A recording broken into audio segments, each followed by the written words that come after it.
Bonjour à tous, j'espère que vous allez bien. Alors aujourd'hui, on se retrouve pour une revue sur des parfums achetés chez Notino. Donc dans cette revue, je vais vous parler de parfums de chez Elisab et des parfums de chez Jimmy Choo.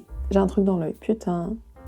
Les parfums de chez Elisab, je connaissais déjà parce que ma sœur étant assez fan du travail de ce styliste, elle avait demandé, il me semble déjà, un de ses parfums à ma mère. Et il me semble que c'était le classique, l'original, qui sentait très très bon. Il avait un peu une odeur mielleuse, il était sucré, il était floral, il était vraiment intense, il était hyper sympa. Et j'ai vu qu'il l'avait en équivalent chez Nox. Et je vous fais un petit teaser pour la prochaine vidéo qui arrive, ce sera une vidéo Nox. Et dans cette commande, j'ai pris 2 parfums de chez Elisab et Jimmy Choo. C'est pour ça que j'ai pas pris les originaux, on va dire, Jimmy Choo et Elisab, parce que Nox propose des équivalences de ces parfums et j'avais bien envie de les tester. Donc dans cette vidéo, moi je vais vous parler de 4 variantes du parfum Girl of Now d'Elisab. Et ensuite je vous présenterai 2 parfums de chez Jimmy Choo, le Fever et le Rose Passion. Mais tout d'abord, on va commencer par Elisab. Alors je n'ai pas le Girl of Now classique, hein, je suis allée un petit peu à l'inverse. Souvent normalement on essaye l'original et ensuite on essaye les variantes. Là j'ai juste testé les variantes. Je vous explique, en fait, quand j'ai regardé des revues sur le parfum original Girl of Now et que j'ai regardé les notes, j'avais vraiment peur que ce soit un parfum trop gourmand pour moi. Donc tous les parfums Girl of Now que j'ai pris, je les ai pris en 30 ml. Je les ai tous eus avec une petite promotion. Alors moi je vous conseille sur Notino de toujours attendre quand vous voulez acheter quelque chose, s'il y a un parfum qui vous plaît ou quoi, qu'il n'est pas en promo, attendez quelques semaines, je vous garantis qu'il y aura des réductions dessus, ou la livraison gratuite. D'ailleurs, j'ai eu de nouveau la livraison gratuite pour cette commande. Parce que comme je vous ai dit dans la vidéo, la deuxième vidéo que j'ai fait sur Notino, c'est pas tellement le site qui propose les frais de port gratuits quand vous atteignez une certaine somme d'achat, mais c'est plutôt des produits eux-mêmes qui vous offrent la livraison gratuite. Et il me semble que ce parfum, en fait, m'offrait la livraison gratuite. Ce qui est super intéressant parce que la livraison, il me semble, c'est 5 ou 6 euros. Donc voilà, ça fait toujours ça en moins. Donc, le Girl of Now Forever, c'est censé être une variante donc de l'original un peu plus fruitée. Je vais vous donner les notes avant de vous dire ce que j'en pense. Je vous donne les notes qui sont citées sur le site de Notino et non pas celles de Fragrantica. Celles de Fragrantica, je vous les mets sur le côté pour que vous puissiez comparer. Parce que pour moi, sur Notino, des fois, la liste de notes est incomplète. Donc je préfère vous donner l'info et vous partager ce qui est sur Fragrantica parce que mine de rien, quand il y a des notes en moins de citées, ça peut vous changer la fragrance forcément. Et vous pouvez aussi être déçu de vous dire « Ah mais par exemple, je savais pas qu'il y avait de la menthe, j'aime pas la menthe. » Et du coup, voilà. Donc je vous donne les deux, comme ça vous savez. En note de tête, nous avons de la framboise, du citron, note de cœur, de la fleur d'oranger, note de fond, du patchouli, du bois de santal et du bois de cachemire. Il a une intensité, je trouve, entre modérée et intense. C'est un fruité floral. Donc ce parfum, qui est vraiment considéré comme un parfum plus fruité, moins fort que l'original, je vous avoue qu'il est vraiment très très costaud. Je m'attendais pas à un parfum aussi fort. Sur les 4 variantes qui existent, donc du Girl of Now, 3 d'entre elles sont vraiment intenses. C'est-à-dire vous en mettez 2 vaporisations, ça vous suffit largement. Le sillage, la projection est énormissime. Ça tient toute la journée, c'est assez incroyable. Je vous avoue, au niveau tenue, c'est impressionnant. C'est vraiment des parfums qui tiennent extrêmement bien, il vous en faut pas beaucoup. Un 30 ml, si vous aimez bien vous parfumer de temps en temps, je pense que ça vous suffit amplement parce qu'avec une vaporisation par jour, il va durer très longtemps. Voilà. Ce parfum, j'ai vraiment voulu l'apprécier et il y a vraiment quelque chose que j'aime pas. En fait, je le trouve trop brut de décoffrage et ça va être le cas pour pas mal d'entre eux malheureusement. Je les trouve vraiment trop forts en fait. C'est même pas cité, mais je trouve qu'il y a vraiment cette pistache qui est là et qui me met un coup de poing, moi personnellement, que je trouve très très forte. Et en fait, les fruits, je sens pas forcément la framboise, je sens par contre à l'ouverture cette légère odeur d'agrumes qui ajoute un peu de fraîcheur et de fruits. Mais par contre, je trouve le reste du parfum, on est vraiment sur quelque chose d'intense, de gourmand, d'un petit peu lourd, d'un peu sucré mais pas trop sucré. Et en fait j'ai une odeur qui me vient que je n'aime pas. Et je suis contente, j'ai enfin réussi à mettre un nom dessus, hein, c'est tout bête. Mais en fait quand je vous dis des parfums où je trouve il y a un côté un peu lingette, etc. Soit c'est une sorte d'acidité, soit c'est aussi une sorte d'odeur qui me fait penser à l'odeur fleur de coton. Et souvent c'est ce qu'on met pour une odeur un peu poudrée, florale, douce, pour tout ce qui est tous les produits pour bébé, etc. ou même les lingettes pour femmes, des fois ont ces odeurs-là. Et en fait, je trouve il a très légèrement une très légère odeur de fleur de coton et je ne comprends pas d'où ça vient. Et du coup, vraiment, j'aime pas entre cette pistache vraiment qui me fait un peu subir le parfum. Voilà, ce parfum, je le subis un peu parce qu'il est trop fort, trop intense. Il a vraiment quelque chose d'intéressant, par contre, je le trouve très original. Malheureusement, c'est pas pour moi vraiment à chaque fois que je le porte. Sur le coup, j'apprécie l'odeur. Au bout d'une demi-heure, une heure, en fait, il est trop présent et vraiment, encore une fois, j'ai vraiment l'impression de subir le parfum. Donc ça, c'est jamais bon. Ça, c'est jamais bon. Et en plus, vu que l'odeur, je trouve, ne s'adoucit que très peu et tient extrêmement bien, c'est une odeur vraiment qui va vous tenir très longtemps. Donc si vous la trouvez trop forte, dites-vous, malheureusement, elle va vraiment rester assez forte tout au long de la journée. Donc voilà pour le Girl of Now Forever. Donc ensuite, je n'ai pas baissé les bras, je n'ai pas abandonné, j'ai voulu essayer une autre variante qui est le Shine. Donc c'est censé être une variante un peu plus florale, un peu plus adoucie, à comparer de l'original.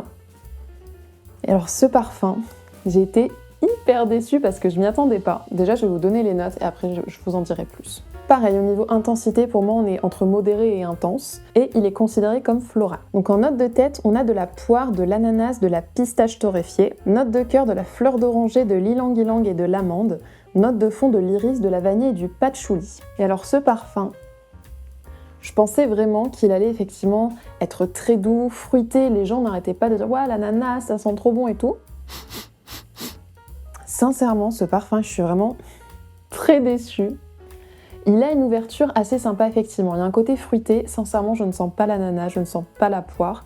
Mais il y a quelque chose de fruité, de frais, de juteux qui est très sympa. Par contre, dès que les notes de cœur s'ouvrent, ça sent fort l'ylang-ylang et ça a une odeur un peu cireuse qui me rappelle, malheureusement, cette odeur un peu de produit à bois, comme le Libre dont je vous ai parlé, comme le Golden Decade de Zara, de toute façon qui est l'équivalent du Libre d'Yves Saint Laurent. Il y a vraiment une odeur de cire, mais extrêmement forte, vu qu'ils sont super intenses.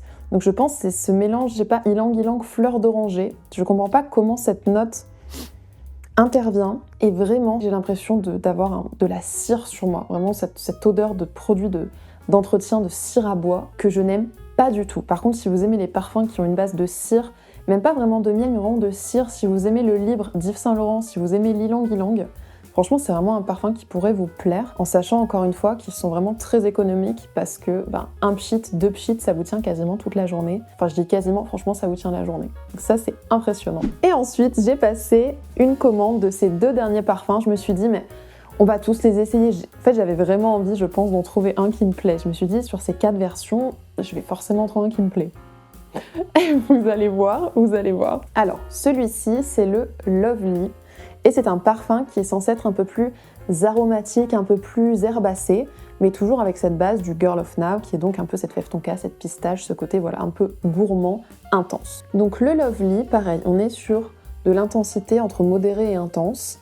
Il est considéré comme aromatique, fruité, floral, boisé. En note de tête, on a encore de la poire, de la mandarine sauvage, du cassis. Note de cœur, frangipanier, rose. Note de fond, fève tonka, patchouli, bois de cachemire. Donc ça, c'est ce qui est cité sur Notino, encore une fois. Et là, ce ne sont vraiment pas les notes complètes. Il a normalement en note de tête de la menthe, du romarin, entre autres, enfin ce que j'ai en tête. Et je trouve vraiment, on le sent. Quand vous le vaporisez, ce parfum, je le trouve hyper intéressant. Vraiment, ça faisait longtemps que j'avais pas senti un parfum aussi intéressant. Et vraiment, quand je le vaporise, il me plaît. Quand je le sens, il me plaît comme ça. Il a un côté qui me rappelle un petit peu le Angel de Thierry Mugler, mais vraiment le Angel haut de parfum, qui est vraiment intense, que j'aime beaucoup. Et malheureusement, plus le parfum se développe, et à mon grand désarroi, plus il me rappelle le Libre de Yves Saint Laurent. Et j'ai vu sur Fragrantica qu'effectivement pas mal de personnes trouvaient qu'il ressemblait au Libre. Et franchement, je suis d'accord et je suis dégoûtée, mais en fait, c'est un peu la surprise, parce que vraiment, vous le sentez au flacon, vous le vaporisez sur vous, sur le coup, vous ne sentirez absolument pas la ressemblance. Mais une fois qu'il se pose, que ce soit sur ma peau ou sur mes vêtements, c'est vraiment un mélange entre le Angel de Thierry Mugler, le Libre de Yves Saint Laurent, et j'ai un tout petit peu, un petit clin d'œil au Castelbajac, qui est le parfum pour femme, je sais pas s'il a un nom, un parfum de chez Castelbajac, que ma mère possédait et qui sentait super bon, qui était un peu gourmand, très floral, très intense. Et en fait, malheureusement, des fois, j'ai le sillage du Libre qui me revient quand je le porte, et vraiment, je suis non. Et des fois, j'ai un super sillage d'un mélange Angel Castelbajac. Je suis un peu, du coup, sur la défensive avec ce parfum parce que quand je le vaporise, encore une fois, j'en mets juste 1 ou 2 vaporisations max. Des fois, je l'apprécie beaucoup et des fois, j'aimerais qu'il sente moins ce côté un peu du Libre. Je suis vraiment dégoûtée. Parce que celui-ci, c'était vraiment mon préféré des 4 que j'ai. Mais je sais pas si je vais le garder parce que vraiment, il me rappelle le Libre. Donc vraiment, celui-là, je suis dégoûtée. Je m'attendais pas du tout à ça, sur l'ouverture, voilà. J'étais déçue. Après ce parfum, si vous aimez le libre, si vous aimez le côté praliné, gourmand, je pense que c'est vraiment un parfum qui peut vous plaire. N'ayez pas peur, si jamais ça vous fait peur, de cette ouverture avec la menthe et le romarin. C'est assez doux, je trouve que c'est assez bien fait. Et surtout, ça s'en va assez rapidement. Donc si jamais c'est quelque chose que vous craignez, moi je le sens plus du tout une fois que le parfum est posé, au bout de un quart d'heure, quelque chose comme ça. Après, ce sont des odeurs qui, moi, ne me dérangent pas. Donc voilà, peut-être à prendre avec des pincettes, mais franchement, je sens. Très sincèrement, moi je les sens plus. Et pour terminer, donc la dernière version du Girl of Now, qui est une version beaucoup plus douce, beaucoup plus fleurie, c'est le rose pétale. Et déjà, ça se voit au niveau de la couleur, je trouve, du parfum. On est vraiment sur une couleur beaucoup plus translucide. Donc ce parfum, au niveau de l'intensité, je dirais plutôt modéré. Là, on n'est vraiment pas du tout sur un parfum intense. C'est un fruité floral. Au niveau des notes de tête, on a du poivre de Sichuan, de la tangerine, de la pêche. En note de cœur, du magnolia, de la rose. Note de fond, musc blanc et bois. Et alors, ce que j'aime beaucoup avec ce parfum, c'est je trouve l'odeur du poivre super intéressante. Alors, à savoir que moi, j'aime bien les parfums qui ont du poivre, que ce soit du poivre rose, plutôt poivre doux. Là, c'est précisé poivre du Sichuan. Je trouve sincèrement qu'on aurait pu dire poivre rose, j'aurais pas vu la différence. Je trouve pas trop fort, je trouve pas trop poivré. Je trouve qu'il apporte vraiment de la douceur, ce qui est un peu très légèrement de chaleur, ce qui est super intéressant. Mais c'est vrai que franchement, ce parfum, je trouve on est vraiment sur un parfum à la rose très classique. On sent très légèrement la pêche à l'ouverture, très légèrement des agrumes, mais je trouve pas transcendant. J'ai l'impression d'avoir déjà senti ce genre de rose avec d'autres parfums. Ce que je peux dire que j'aime bien, voilà, c'est que le poivre reste quand même très légèrement, même une fois que le parfum s'est posé. Je trouve qu'il ne s'évapore pas, qu'il ne disparaît pas. Donc c'est sympa, mais je trouve un peu trop générique, un peu trop simple. J'ai d'autres parfums à la rose que je préfère. Au niveau tenue, je dirais qu'il tient 5-6 heures. Au niveau de l'intensité, je trouve qu'il est vraiment moins fort. C'est un parfum qui est vraiment plus proche de la peau, qui projette beaucoup moins. Là, on est vraiment voilà, sur un parfum plutôt modéré. Vraiment, là, la tenue, à comparer des autres, est vraiment pas incroyable. Mais on est sur une tenue tout à fait correcte pour un parfum, on va dire, classique, si on compare avec la concurrence. Voilà. Donc celui-là non plus, je ne me vois pas le garder, malheureusement. Hein. Mais j'étais super contente de les tester. En tout cas, je les trouve tous très différents. Voilà, là, il me resterait juste, du coup, le Girl of Now classique à essayer. Hein, ce qui est un petit peu la base avant de tester les variantes. Mais bon, voilà, j'ai voulu faire dans cet ordre. Je vous précise, du coup, donc ces parfums-là, qui sont donc des 30 ml, comme je vous ai dit, je les ai payés moins de 30 €. Ce qui est, je trouve, intéressant, même si, voilà, pour moi, je me dis, il faut vraiment que le parfum me plaise si je veux le garder, parce que pour moi, 26 € pour un parfum de 30 ml qui ne me plaît pas, je trouve ça un peu cher. Enfin voilà, c'est ma vision aujourd'hui de ce que je considère comme un bon rapport qualité-prix, etc. pour un parfum. Maintenant, je vais vous parler des Jimmy Choo, qui sont comme ceci. Je trouve les flacons super sympas aussi. On va commencer par le Jimmy Choo Rose Passion. C'est un parfum, il me semble, qui est sorti pour l'été. Donc on est vraiment sur quelque chose d'assez floral, d'assez vacances au niveau de la vibe. Donc je vais vous donner les notes. On est sur un parfum qui a une intensité modérée, c'est un fruité floral. En note de tête, on a du jasmin, du frangipanier. Note de cœur, lait de coco, orchidée. Note de fond, vanille, bois de santal. Et alors, c'est vrai que c'est un parfum qui a vraiment une odeur assez forte de monoï. Si vous n'aimez pas le frangipanier, le monoï, c'est peut-être un parfum qui risque de ne pas vous plaire. Par contre, j'ajoute, moi c'est un parfum qui me plaît parce qu'en fait, il y a cette coco qui ajoute vraiment quelque chose de rond, de doux au parfum, qui fait que j'apprécie le parfum au final. Alors que vraiment il y a cette note de monoï et je le trouve très sympa parce qu'il est rond, il est doux, il est enveloppant. Si la note effectivement de coco n'était pas là, je n'apprécierais pas du tout ce parfum. Ça fait vraiment un petit peu une odeur de... Moi ça me rappelle l'huile de monoï là. Mais c'est quand même voilà, un peu plus doux, un peu plus enveloppant. Je trouve que c'est plus équilibré en fait. Le monoï n'est pas trop percutant. Donc je trouve intéressant. Donc c'est vraiment un parfum, je trouve, qui sent les vacances, qui est très lumineux en fait, vraiment. Là pour moi c'est un parfum très lumineux. Il est très sympa. Le monoï est quand même fort. Là je vous avoue, il fait encore froid à l'heure où je filme cette vidéo. On est fin mars. Je sais pas si je suis hyper dans la vibe de porter un parfum qui a une odeur de monoï, mais franchement il sent bon. Je trouve sympa. Pour une personne qui n'aime pas le monoï, je trouve qu'il pourrait peut-être franchir la barrière de « ok, j'apprécie du coup un peu le monoï avec ce parfum ». Au niveau de la tenue, on est sur du 5-6 heures.